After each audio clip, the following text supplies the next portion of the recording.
नमस्कार, सिटी न्यूजच्या रात्री 10च्या बुलेटिनमध्ये प्रेक्षकांचं मनपूर्वक स्वागत। आज दिनांक 14 नोव्हेंबर 2025 वार शुक्रवार। बातमीची सुरुवात करूया सुविचार मालेने। मोठे स्वप्न पूर्ण करण्याकरिता फक्त स्वप्न पाहणे पुरेसे नाही, त्यासाठी कठोर परिश्रम करणे आवश्यक आहे। आजचा सुविचार आपण बघितला, आता बघूया बातमीपत्रातील ठळक बातम्या। या हेडलाईन्सचे प्रायोजक आहेत बीटीपी यात्रा ग्रुप अमरावती।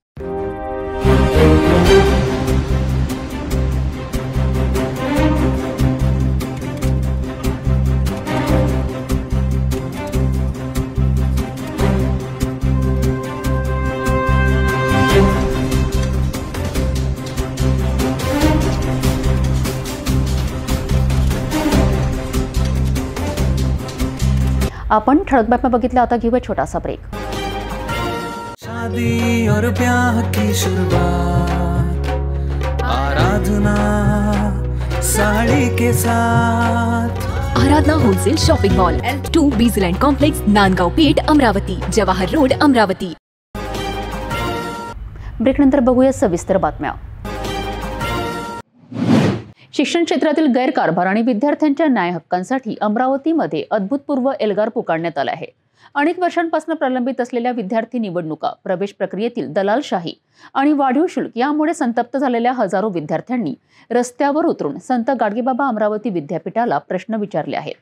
विद्यार्थी हिताच्या नावाखाली सुरू असलेल्या या प्रकारांविरोधात आवाज उठवत अखिल भारतीय विद्यार्थी परिषदेने विद्यापीठाच्या प्रवेशद्वारावरच तीव्र आंदोलन केले आहे।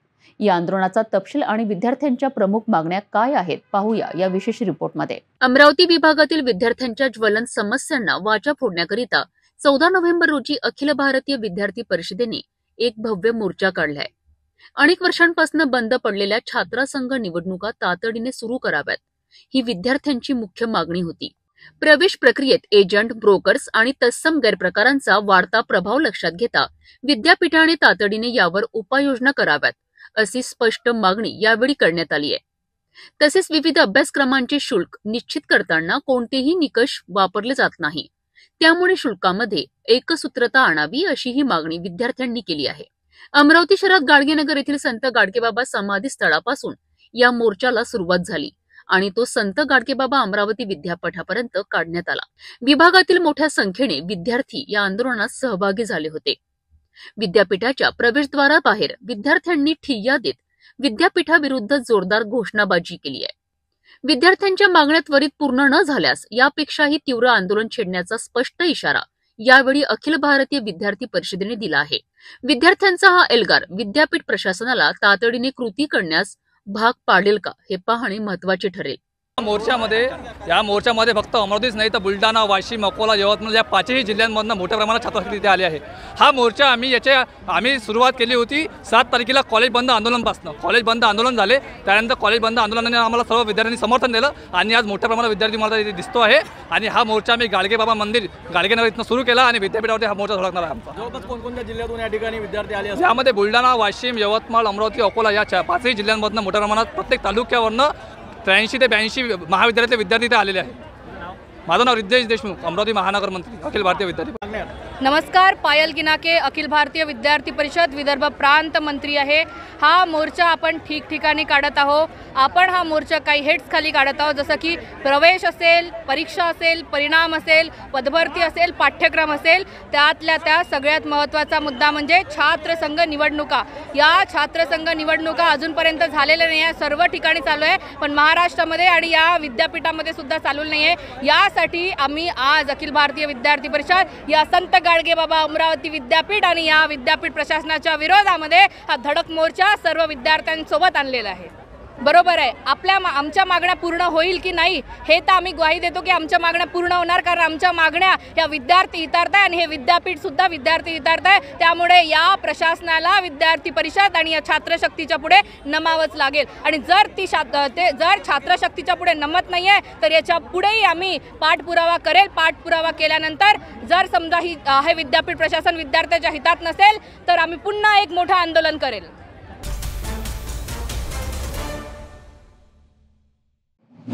निवडणूक आचारसंहितेमध्ये अमरावती जिल्हाधिकारी कार्यालयात होणारा जिल्हा लोकशाही दिन रद्द करण्यात आला आहे। सर्वसामान्यांचे प्रश्न थेट जिल्हा प्रशासनासमोर मांडण्याचा हा महत्त्वाचा दिवस का रद्द झाला, याबाबत सविस्तर माहिती देत आहेत आमचे प्रतिनिधी। अमरावती जिल्ह्यासाठी ही बातमी महत्वाची आहे. स्थानिक स्वराज्य संस्थांच्या सार्वत्रिक निवडणुका 2025च्या पार्श्वभूमीवर राज्य निवडणूक आयोगाने आदर्श आचारसंहिता लागू केली आहे. याच कारणामुळे जिल्हाधिकारी कार्यालयात होणारा नोव्हेंबर महिन्याचा जिल्हा लोकशाही दिन साजरा न करण्याचा निर्णय जिल्हा प्रशासनाने घेतला आहे. राज्य निवडणूक आयोगाच्या आदेशानुसार ही आचारसंहिता 3 डिसेंबरपर्यंत लागू राहणार आहे. परिणामी 14 नोव्हेंबर रोजी होणारा लोकशाही दिन रद्द करण्यात आला आहे. नागरिकांनी याची नोंद घ्यावी असे आवाहन प्रशासनाने केले आहे. निवडणुकीच्या कामात अडथळा येऊ नये आणि आचारसंहितेचे पालन व्हावे याकरिता हा निर्णय घेण्यात आला आहे.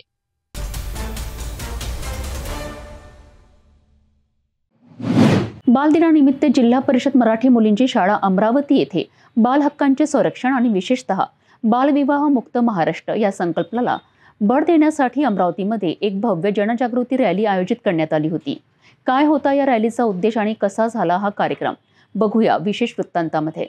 भारताचे पहिले पंतप्रधान पंडित जवाहरलाल नेहरू यांच्या जयंतीनिमित्त संपूर्ण देशभर बालदिन उत्साहात साजरा होत आहे. या निमित्ताने महिला व बाल विकास विभागांतर्गत चाइल्ड हेल्पलाईनच्या वतीने अमरावती येथे एका विशेष सप्ताहाचे आयोजन करण्यात आले आहे. या कार्यक्रमाची सुरुवात नेहरूंच्या प्रतिमेस पुष्पमाला अर्पण करून झाली. यानंतर बालविवाह मुक्त महाराष्ट्र आपला संकल्प या अभियानांतर्गत उपस्थितांनी बालविवाह निर्मूलनाची प्रतिज्ञा घेतली आहे. यानंतर जिल्हा परिषद मुलींची शाळा येथून जनजागृती रॅलीला सुरुवात झाली. राणी दुर्गावती चौक परिसरात ही रॅली उत्साहाने पार पडली. विद्यार्थ्यांनी बालहक्क, बाल संरक्षण आणि बालविवाह विरोधी संदेश देणारे घोषवाक्य देऊन समाजात मोठी जागृती निर्माण केली आहे. या रॅलीस जिल्हा महिला व बाल विकास अधिकारी, जिल्हा बाल संरक्षण कक्षाचे अधिकारी आणि चाइल्ड हेल्पलाईनचे सदस्य यांच्यासह अनेक मान्यवर उपस्थित होते. बालकांच्या सुरक्षित भविष्यासाठी हा सामाजिक संदेश देणारा उपक्रम यशस्वीरित्या पार पडला.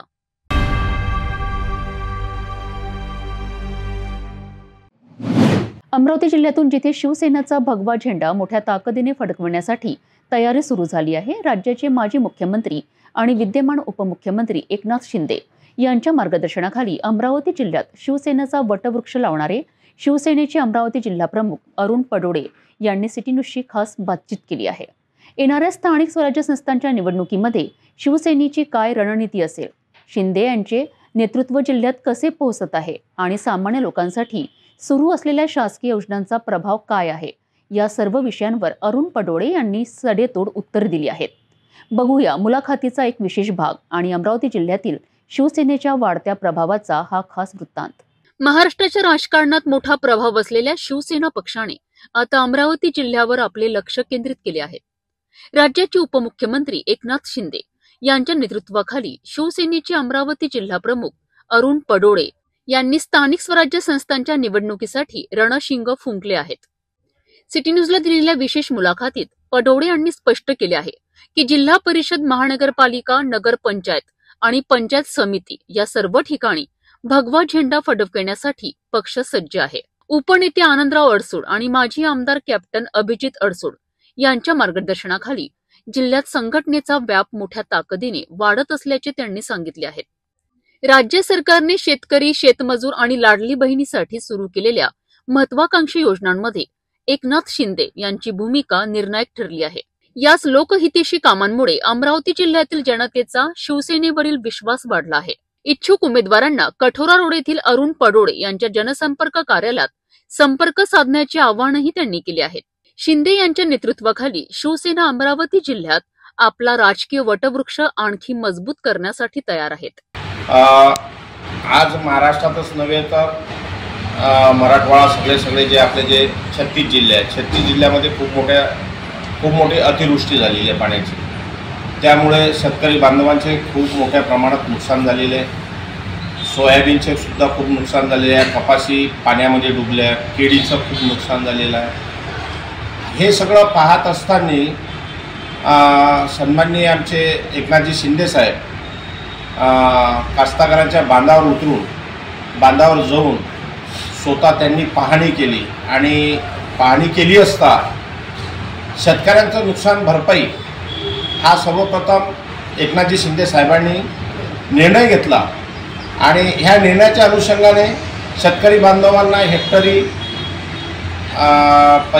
पैसेसुद्धा त्यांच्या खात्यामध्ये येणे चालू झालेले आहे। शेतकऱ्यांची दिवाळी काळी नाही झाली पाहिजे हा त्यांचा निर्णय असून त्यांनी दिवाळीच्या पहिले ह्या निर्णयाची बैठक घेऊन काही शेतकऱ्यांना दिवाळीच्या पहिले सुद्धा पैसे आलेले आहे आणि काही शेतकऱ्यांचे आता येणे सुरू आहे। तर हा निर्णय सर्वप्रथम सन्माननीय एकनाथजी शिंदे साहेबांनी घेतलेला आहे। जिल्हा परिषदसाठी पंचायत समितीसाठी साक्षात्कार केव्हा घेण्यात येणार आहे, काय आपलं आव्हान आहे उमेदवारांना? बघा, आता जिल्हा परिषदच्या विषयी बोलायचं जर म्हटलं तर सर्वप्रथम कार्यक्रम जो लागला तो नगर परिषद नगर पंचायतचा लागला। त्याच्या तारीखा पण डिक्लेअर झाल्या। 2 तारखेला इलेक्शन आहे, 3 तारखेला निकाल आहे। त्याच अनुषंगाने आता महानगरपालिकेचे आरक्षणसुद्धा जाहीर झालेले आहे आणि जिल्हा परिषदचे सुद्धा आरक्षण जाहीर झालेले आहे, अध्यक्षाचे झालेले आहे, सर्कल वाईज झालेले आहे। तर आता नेक्स्ट मीटिंग आमच्या पक्षप्रमुखाकडून किंवा आमचे म्हटलं गेले आमचे उपनेते आनंदराव देवसूर साहेब यांच्याकडून आम्हाला असे आदेश आलेले आहेत की यानंतर आपली जिल्हा परिषदची बैठक आपण जिल्ह्याची ठेवून त्यामध्ये आपण जिल्हा परिषदची रचना कशी करायची, आपल्याला उमेदवारी अर्ज लोकांचे कशा प्रकारे घ्यायचे आणि आपल्याला उमेदवारी कोणाला द्यायची हे एक बैठक करून आपण जिल्हा परिषदचा सुद्धा निर्णय घेऊ। तरी पण माझं एक आव्हान आहे की अमरावती जिल्ह्यामध्ये जेवढे जिल्हा परिषद सर्कल पंचायत समिती सर्कल आहे ते एक शिवसेनेचं संपर्क कार्यालय म्हणून कोठारा रोडला मी त्याचं उद्घाटन सन्माननीय आनंदराव देवसूर साहेबांच्या हस्ते करणार आहे। पण तिथंसा तुम्ही तो जे इच्छुक लोक आहेत त्या लोकांनी जर तिथे त्यांची इच्छुकता जर मांडली तर आपण त्याचं नाव एका डायरीमध्ये नोंद घेऊन त्यांना आपण पुढील सूचना देऊ शकतो। तपोवनपासून फक्त 1.5 किलोमीटर अंतरावर राधानगरी लेआउट लेक व्ह्यू प्लॉटसह मोजकेच प्लॉट शिल्लक। त्वरित संपर्क करा 9930706667 किंवा 7620433325 या क्रमांकावर।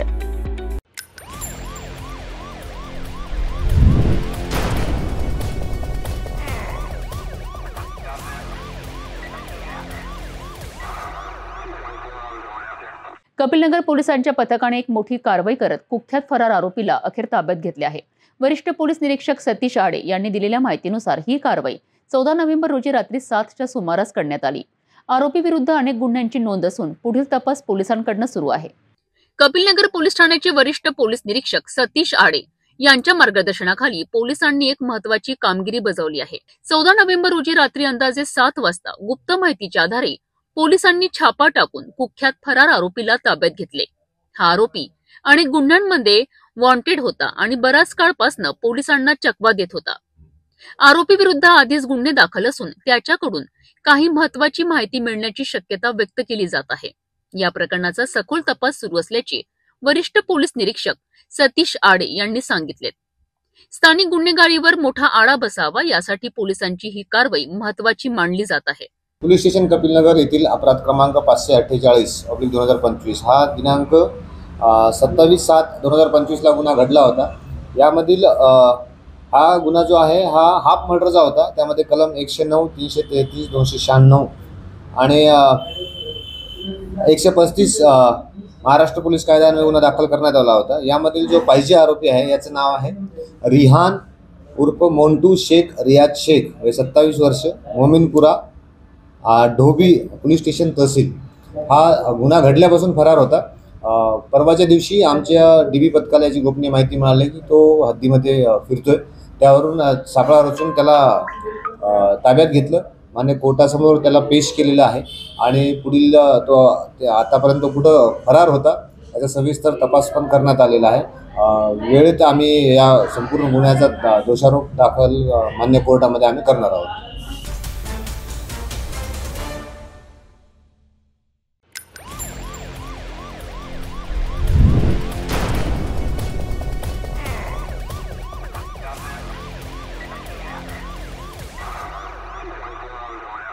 नागपुरात सिगारेट आणि रोख रकमेच्या चोरीचा एक मोठा गुन्हा उघडकीस आला आहे।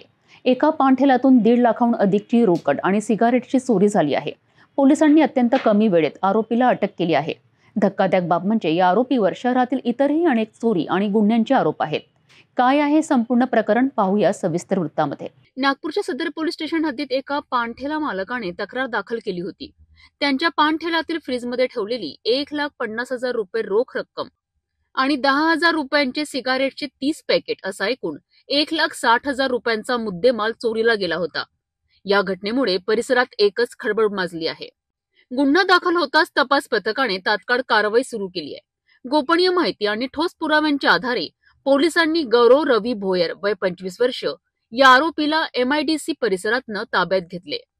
चौकशी दरम्यान आरोपीने आपला गुन्हा कबूल केला आहे.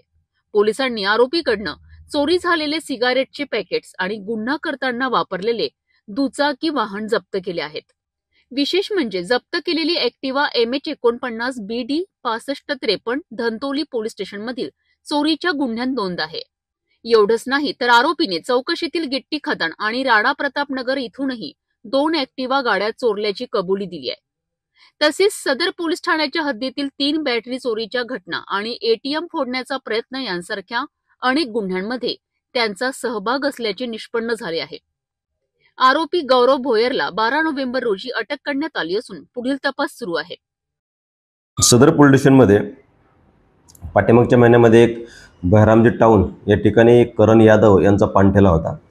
तो पानठेला रात्री अचानक पहाटेच्या सुमारास पाठीमागून कोणतरी फोडून पानठेल्यामधून सिगारेट्स आणि त्याची रोख रक्कम, मित्राकडून आलेली रक्कम होती, त्याने त्या पानठेल्यामध्ये ठेवली होती 1.5 लाख रुपये. असे एकूण 1,60,000 रुपयाचा मुद्देमाल चोरी गेलेला होता. त्या गुन्ह्याचा आम्ही तपास करत असताना पोलीस स्टेशनकडील DBचे पथक, PSI घोगरे आणि त्यांची team, ACP madam, DCP sir आणि CP सर यांच्या मार्गदर्शनाखाली गुन्ह्याचा तपास चालू असताना काही CCTV फुटेज प्राप्त झाले. त्या CCTV फुटेजच्या आधारे तपास पथकाने आरोपी निष्पन्न केला. आरोपी निष्पन्न केल्यानंतर त्याचा शोध घेऊन आरोपीला ताब्यात घेण्यात आला आहे. ताब्यात घेतल्यानंतर आरोपीकडे कसून चौकशी केल्यानंतर आरोपीने पानठेला फोडल्याचा गुन्हा कबूल केला. नमूद गुन्ह्यामध्ये आरोपीने त्यावेळेस सिगारेट आणि रोख रक्कम चोरल्याचा गुन्हा दाखल होता. परंतु यामध्ये आरोपीकडे कसून चौकशी केली तेव्हा असं लक्षात आलं की त्या ठेल्यामधून फक्त त्याने सिगारेट आणि काही चिल्लर रक्कम चोरली होती. तर 1.5 लाख रुपयाच्या रकमेबद्दल जास्त तपशील त्याच्याकडे नव्हता. त्याच्यामुळे आम्ही पुन्हा फिर्यादीला या समक्ष चौकशी करता बोलवलं. त्याच फिर्यादीला कसून चौकशी केली असता असं लक्षात आलं की जे फिर्यादीकडे त्याच्या मित्राने 1.5 लाख रुपये रक्कम ठेवण्यासाठी दिली होती, ती रक्कम फिर्यादीने त्या पानठेल्यामध्ये न ठेवता ती घरीच ठेवली होती. परंतु गैरसमजुतीने त्यांनी ती रक्कम पानठेल्यामध्ये ठेवली आहे असे समजून त्या 1.5 लाख रुपये किमतीचा रकमेसह सिगारेट चोरी गेल्याचा तक्रार दिली होती. तर संपूर्ण चोरी गेलेल्या सिगारेटचे मुद्देमाल तसेच एकूण 1.5 लाख रुपये रक्कम फिर्यादीकडून हस्तगत करून गुन्ह्यामध्ये जप्त करण्यात आले. यातील आरोपीचा आम्ही अधिक कसून तपास केला असता असं लक्षात आलं की आरोपी हा सराईत गुन्हेगार आहे. याच्यापूर्वी त्याच्या गुन्हे दाखल नाहीत, परंतु त्याने जे काही इतर गुन्हे केले होते त्याच्यापैकी त्याने आम्हाला धंतोली पोलीस स्टेशन, त्याचबरोबर गिट्टी खदान पोलीस स्टेशन आणि गिट्टी खदान राणा प्रतापनगर पोलीस स्टेशन या पोलीस स्टेशनच्या परिसरातून ॲक्टिवा वाहन चोरी केल्याचं आम्हाला त्याच्याकडून निदर्शन झाले. अधिक कसून केला तपास करून त्याने नंतर ते वाहन ज्या ठिकाणी घाण म्हणून त्याच्या मित्रांकडे ठेवली होती तिथून ते वाहन जप्त करण्यात आले आहे. संबंधित वाहन चोरी संबंधाने संबंधित पोलीस स्टेशनला गुन्हे दाखल आहेत. त्याप्रमाणे नंतर अजून कसून तपास केला असता त्याने काही ठिकाणून ज्या बॅटरीज असतात जनरेटरच्या त्या बॅटरी चोरल्याचं निदर्शन झालं. त्याप्रमाणे आम्ही खात्री केली असता त्याच्याकडून 3 बॅटरी हस्तगत करण्यात आलेल्या आहेत आणि त्याच्या संबंधाने सदर पोलीस स्टेशनला गुन्हे दाखल आहेत. अशा प्रकारे आरोपीला अटक केल्यानंतर त्याच्याकडून पानठेल्यातील चोरीचा पूर्ण मुद्देमाल, त्याचबरोबर त्याने चोरी केलेल्या 3 मोटरसायकल आणि 3 बॅटरी असा एकूण मुद्देमाल आपण त्या आरोपीकडून जप्त केलेला आहे. त्याच्यामध्ये 3,34,000 रुपयाचा मुद्देमाल आहे तो जप्त करण्यात आला आहे.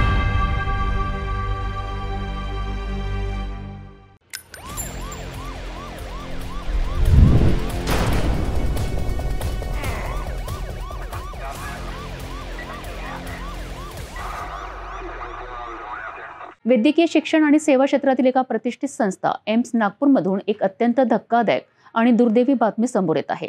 एम्समध्ये शिकणाऱ्या एका विद्यार्थिनीने आत्महत्या केल्याची घटना घडली आहे. या घटनेने संपूर्ण कॅम्पसमध्ये हळहळ व्यक्त होत आहे.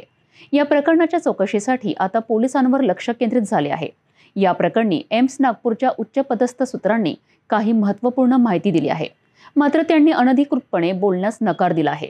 त्यांचा नेमका पवित्रा काय आहे आणि या घटनेमागील कारणे काय असू शकतात यावर टाकलेला हा विशेष प्रकाश. एम्स नागपूरमध्ये शिकणाऱ्या एका विद्यार्थिनीच्या आत्महत्येने वैद्यकीय समुदायाला मोठा धक्का बसला आहे. हे प्रकरण अत्यंत दुर्दैवी आणि धक्कादायक असल्याचे एम्स नागपूरच्या सूत्रांनी म्हटले आहे.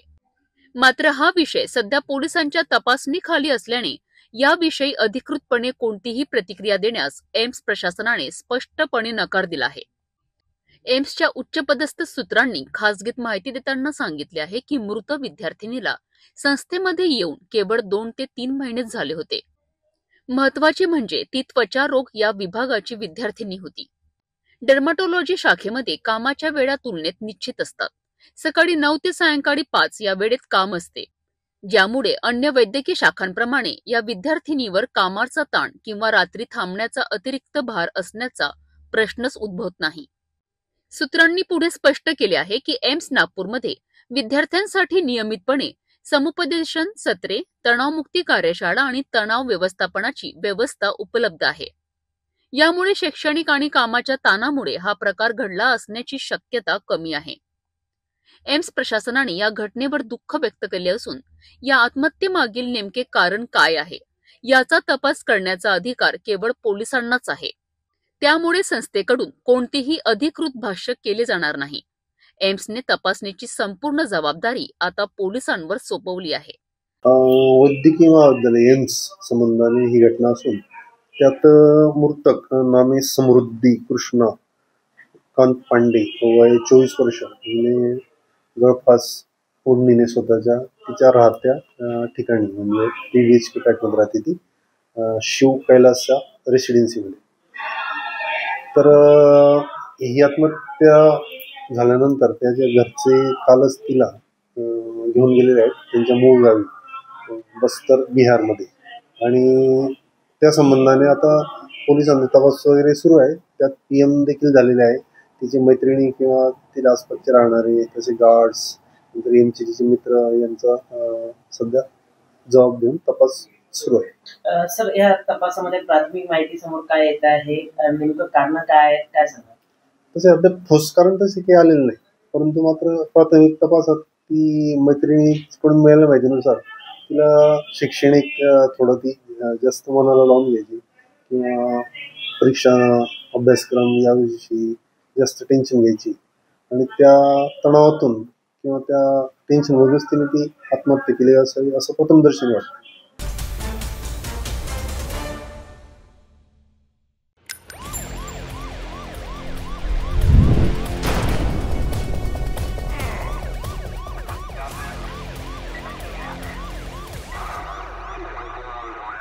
क्राईम ब्रांचच्या युनिट 5ने उत्तर नागपुरात सुरू असलेल्या एका मोठ्या रेशन धान्य घोटाळ्याचा पर्दाफाश केला आहे. बेजनबाग परिसरात छापा टाकून पोलिसांनी रेशनची मोठी साठा जप्त करत पिता पुत्रासह 4 आरोपींना अटक केली आहे. गरजूंच्या तोंडचा घास हिरावून त्यांची खुलेआम काळ्या बाजारात विक्री करणाऱ्या या टोळीवर पोलिसांनी कठोर कारवाई केली आहे. नागपूर शहरातील बेजनबाग नजूल लेआउट कॉलनीतील एका भाड्याच्या घरात गेल्या 8 महिन्यांपासून सुरू असलेल्या रेशनच्या धान्याचा काळा बाजार क्राईम ब्रांच युनिट 5च्या पथकाने उघडकीस आणला आहे. गुप्त माहिती मिळाल्यावर पोलीस निरीक्षक संदीप बुआ यांच्या मार्गदर्शनाखाली API गीते यांच्या पथकाने या ठिकाणावर धाड टाकली आहे. घरात आरोपी दार बंद करून रेशनच्या धान्याचे वजन करीत होते. पोलिसांनी या कारवाईत 1326 किलो गहू, 3080 किलो तांदूळ असा सुमारे 1,18,000 रुपयांचा माल जप्त केला आहे. अटक करण्यात आलेल्या आरोपींमध्ये स्वप्नील नारनवरे, त्यांचा मुलगा स्वरूप नारनवरे, शिवेन बागडे आणि इब्राहिम खान यांचा समावेश आहे.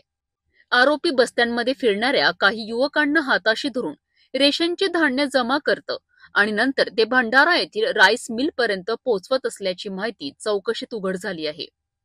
हे सर्व आरोपी आता जरीपटका पोलिसांच्या ताब्यात असून पुढील तपास अन्न व औषधी प्रशासन विभागाच्या मार्गदर्शनाखाली सुरू आहे.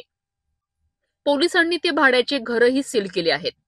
उत्तर नागपुरात सक्रिय असलेल्या अशा रेशन माफियांच्या अनेक टोळ्यांमधील हा एक महत्वाचा पर्दाफाश मानला जात आहे.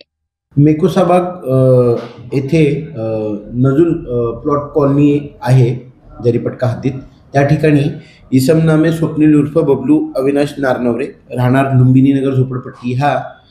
याने रेशनिंगचा गहू व तांदूळ काळाबाजारी करून सदर ठिकाणी जमा करून ठेवला असल्याबाबतची माहिती प्राप्त झालेली होती. सदर माहितीच्या आधारे सदर ठिकाणी plot number 33 Nazul colony Bezonbagh Jaripatka या ठिकाणी छापा कारवाई करून सदर ठिकाणाहून एकूण 1326 किलोग्रॅम गहू व 3080 किलोग्रॅम तांदूळ असा एकूण 1,16,898 रुपयेचा मुद्देमाल जो आहे तो जप्त करण्यात आलेला आहे. सदर प्रकरणात अन्न व पुरवठा अधिकारी यांच्या मार्फत सदर ठिकाणी मिळून आलेला माल जो आहे तो रेशनिंगचाच आहे काय याबाबत अभिप्राय घेऊन पुढील कारवाई करीत आहोत.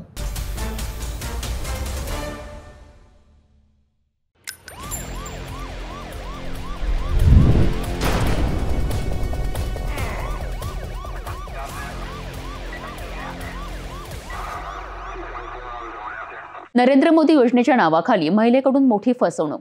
तहसील पोलीस ठाण्याने महत्त्वपूर्ण कारवाई करत आरोपी महिलेला अटक केली आहे.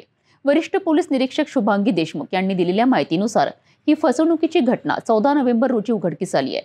आरोपी महिला लोकांना सरकारी योजनेचे आमिष दाखवत पैसे उकळत होती. तहसील पोलीस ठाण्याच्या वरिष्ठ पोलीस निरीक्षक शुभांगी देशमुख यांनी 14 नोव्हेंबर रोजी संध्याकाळी दिलेल्या माहितीनुसार नरेंद्र मोदी योजनेच्या नावाने फसवणूक करणाऱ्या एका महिलेला अटक करण्यात पोलिसांना यश आले आहे. ही महिला नागरिकांना नरेंद्र मोदी योजना लागू आहे, सरकारी मदत मिळणार आहे, योजनेअंतर्गत आर्थिक लाभ मिळतील अशा खोट्या आश्वासनांनी पैसे घेऊन फसवत होती. तक्रारदाराकडून मोठ्या प्रमाणात रक्कम घेतल्याची प्राथमिक माहिती पोलिसांना मिळाली. तक्रारीनंतर तहसील पोलिसांनी तपासाची चक्रे फिरवलीत आणि संशयित महिलेला ताब्यात घेतलेत. या तपासादरम्यान आरोपी महिलेने नागरिकांना फसवणुकीचे आमिष दाखवून पैसे घेतल्याचे स्पष्ट झालेत. या प्रकरणी फसवणुकीचा गुन्हा दाखल करण्यात आला असून पुढील तपास सुरू आहे. वरिष्ठ पोलीस निरीक्षक शुभांगी देशमुख यांनी माहिती दिली आहे. वयोवृद्ध महिला यांनी पोलीस ठाणे तहसील येथे तक्रार दिली होती की नरेंद्र मोदी योजनेअंतर्गत कर्ज असणाऱ्या वृद्ध महिलांना पैसे वाटप चालू आहे अशी स्कीमची बतावणी करून एका अनोळखी महिलेने वयोवृद्ध महिलेच्या गळ्यातील सोनसाखळी वजन 5 ग्रामची ताब्यात घेऊन गहाण ठेवण्याकरता जाऊन पैसे घेऊन येते असे सांगून ती तिथून निघून गेली आणि पुन्हा वापस आली नाही. या आशयाच्या तक्रारीवरून पोलीस स्टेशन येथे गुन्हा दाखल करण्यात आला होता. सदर संदर्भाने जेव्हा पोलीस स्टेशन तहसील येथे आम्ही तपास करीत होतो तेव्हा प्राप्त टेक्निकल आणि ह्युमन इंटेलिजन्सद्वारे आरोपी महिला नामे ज्योती रामटेके राहणार आमगाव गोंदिया हिने सदरची बतावणी करून महिलेची फसवणूक केल्याचे निष्पन्न झाल्याने तपास पथक आमगाव येथे जाऊन महिलेला ताब्यात घेऊन आणि वृद्ध महिलेचा गळ्यातील वितळवलेले सोने नमूद महिलेच्या ताब्यातून घेऊन पोलीस ठाणे येथे आलेले आहेत. सदरील आरोपी महिला निशिगंधा उर्फ ज्योती रामटेके हिचा पूर्वीचा 2022चा सुद्धा याच पद्धतीच्या गुन्हे केल्याचा रेकॉर्ड आहे. सदरील गुन्हे हे कामठी आणि कळमना या ठिकाणी दाखल आहेत. दिनांक 9 नोव्हेंबर रोजी सुद्धा तिने पोलीस ठाणे तहसील आणि पोलीस ठाणे जरीपटका येथे बतावणी करून अशा पद्धतीने वृद्ध महिलांना फसवलेले आहे आणि ही महिला सरावलेली क्रिमिनल आहे.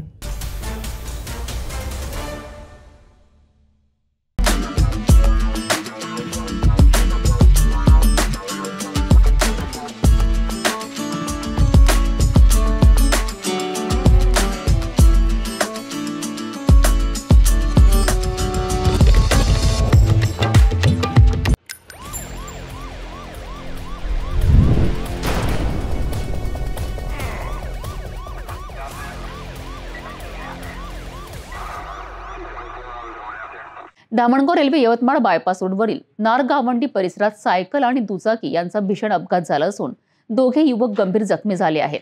या अपघातानंतर परिसरातील वाहतूक काही काळ विस्कळीत झाली. जखमींना तात्काळ रुग्णालयात हलविण्यात आले असून पुढील तपास स्थानिक पोलिसांकडून सुरू आहे. धामणगाव रेल्वेतील यवतमाळ बायपास रोड नारगावंडी परिसर रात्रीच्या सुमारास एक सायकल आणि दुचाकीचा जोरदार अपघात झाला.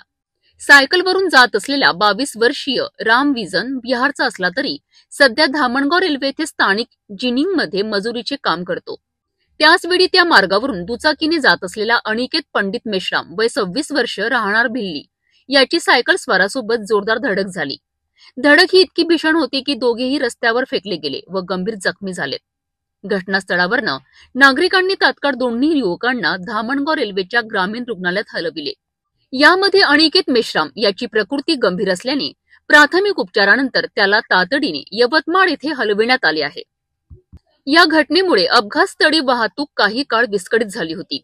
सध्या या संपूर्ण प्रकरणाचा पुढील तपास स्थानिक पोलीस करीत आहेत.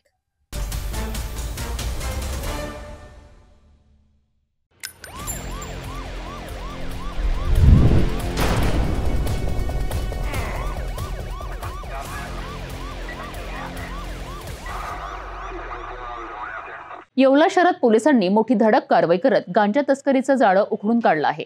2 आरोपींना जेरबंद करत तब्बल 4 किलो 230 ग्रॅम गांजा जप्त करण्यात आला आहे. गोपनीय माहितीच्या आधारे पोलिसांनी बसवर सर्च ऑपरेशन राबवलं आणि या कारवाईत महत्त्वाचे उलगडे झाले आहेत. गोपनीय माहिती मिळाल्यानंतर येवला शहर पोलीस निरीक्षक अनिल भवारी यांच्या मार्गदर्शनाखाली विशेष पथक तयार करण्यात आले. हे पथक विंचूर चौफुली ते शिवसृष्टी परिसरात नाकाबंदी करून आकाश ट्रॅव्हल्सची बस थांबवून तपासणी केली. या तपासणी दरम्यान आरोपी रितेश रामदास पटेल यांच्या ताब्यातून 4 किलो 230 ग्रॅम गांजा सापडला. या चौकशीत आरोपींनी कबुली दिली आहे की तो आणि त्याचा साथीदार गणेश सुरेश सिंग परदेशी हे दोघे मिळून मुंबईत गांजा पुरवण्याचं काम करतात. या प्रकरणात अजून एक गंभीर बाब म्हणजे आरोपी गणेश परदेशी याच्यावर धुळे पोलीस ठाण्यात आधीपासूनच गांजा तस्करीचा गुन्हा नोंद आहे. या संपूर्ण प्रकरणाची नोंद येवला पोलीस ठाण्यात एनडीपीएस ऍक्ट कलम 8, 20, 29 नुसार गुन्हा दाखल करण्यात आलाय. एकेकाळी पैठणी साडीसाठी प्रसिद्ध असलेले येवला गुन्हेगारीच्या वाढत्या सावटाखाली का येत आहे हा मोठा प्रश्न नागरिकांमध्ये उपस्थित होत आहे. पोलिसांची धडक मोहीम सुरूच आहे. आणखी किती जण या रॅकेटमध्ये सामील आहेत याचा उलगडा लवकरच होणार.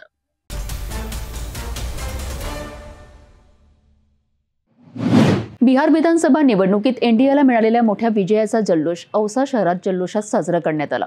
भाजप कार्यकर्त्यांनी ढोलताशांच्या गजरात फटाके फोडून आनंद व्यक्त केलाय. या कार्यक्रमात आमदार अभिमन्यू पवार आणि अर्चना पाटील चाकूरकर यांनी कार्यकर्त्यांना पेढे वाटत विजयाचा आनंद सामायिक केला. त्यांनी औसा नगरपालिकेतही कमळ फुलणार असल्याचा विश्वास व्यक्त केला आहे. औसा शहरात बिहारमधील एनडीए विजयाचा मोठा जल्लोष पाहायला मिळालाय. भाजपच्या कार्यकर्त्यांनी शहरात फटाके फोडलेत. ढोल ताशांच्या तालावर नाच करत आनंद व्यक्त केलाय.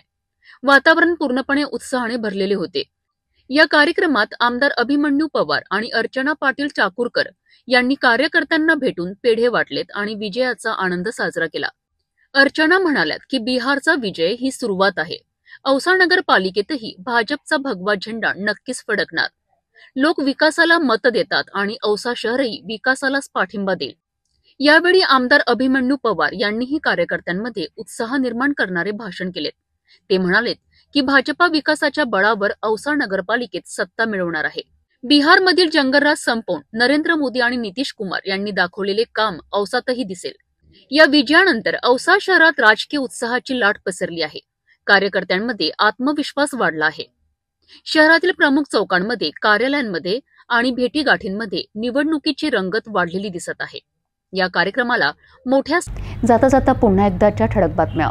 या हेडलाईन्सचे प्रायोजक आहेत बीटीपी यात्रा ग्रुप अमरावती.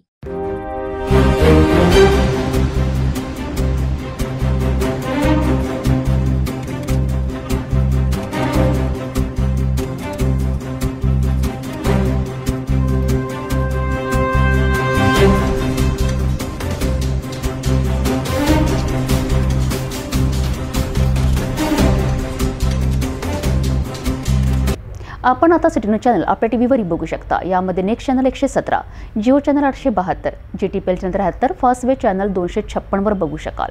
आता अमरावती जिल्ह्यानंतर विदर्भ आणि महाराष्ट्राचे दर्शक घर बसल्या आपल्या केबल टीव्हीवर सिटी न्यूज बातमी पाहू शकाल. Chhatrapati Sambhajinagar NST setup box number 14, Yavatmal setup box number 12, Washim setup box number 26, Nanded setup box number 17, Mahur setup box number 7, Akola RRC setup box number 899 वर बघू शकाल. लवकरच आम्ही आपल्यापर्यंत पोहोचणार आहोत. जर आपल्या टीव्हीवर सिटी न्यूज चॅनल दिसत नसेल तर आपण आपल्या केबल ऑपरेटर संपर्क करावा. आपण सिटी न्यूज केबलच्या व्यतिरिक्त यूट्यूब, फेसबुक, इंस्टाग्राम आणि ट्विटरवर बघू शकता. याकरिता सोशल मीडिया अकाउंट सबस्क्राईब करा, फॉलो करा, लाईक करा. यूट्यूब अकाउंट सबस्क्राईब करण्याकरिता सबस्क्राईब बटनाला क्लिक करा आणि बेल आयकॉन दाबायला विसरू नका, कारण सर्वाधिक समाचार आपल्यापर्यंत पोहोचणार आहेत. तसेच सिटीचे फेसबुक पेज लाईक करा, इंस्टाग्राम आणि ट्विटर हँडल फॉलो करा. आपण व्हॉट्सॲपवर सुद्धा सूचना देऊन न्यूज प्राप्त करू शकता. व्हॉट्सॲप नंबर स्क्रीनवर येत आहे. हे बातमी थोड्यावरच थांबूया. पुन्हा भेटू नवीन घडामोडींसोबत. आपण बघत राहा फक्त सिटी न्यूज. हर खबर पर पैनी नजर, हर मुद्दे पर सटीक वार, यही है सिटी न्यूज की पहचान.